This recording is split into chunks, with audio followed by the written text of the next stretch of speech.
باپ اور بیٹے اور روح القدس کے نام میں آمین۔ خداوند کی مرضی کو کون سمجھ سکتا ہے؟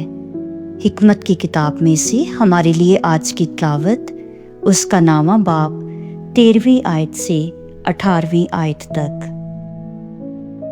کیونکہ کون سا انسان خدا کی مشورت کو جانتا ہے اور کون سمجھتا ہے کہ خداوند کی کیا مرضی ہے؟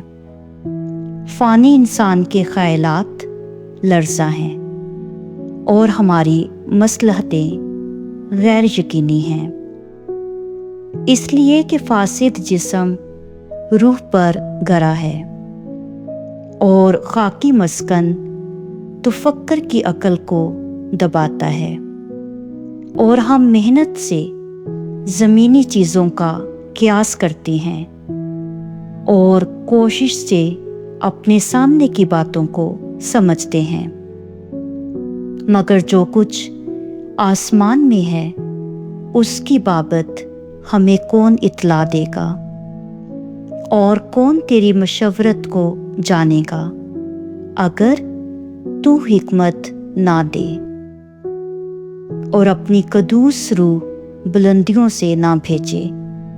اسی طرح زمین کے باشندوں کی راہیں درست کی گئیں اور آدمیوں نے سیکھ لیا کہ تجھے کیا مقبول ہے، اور انہوں نے حکمت ہی کے ذریعہ سے نجات پائی۔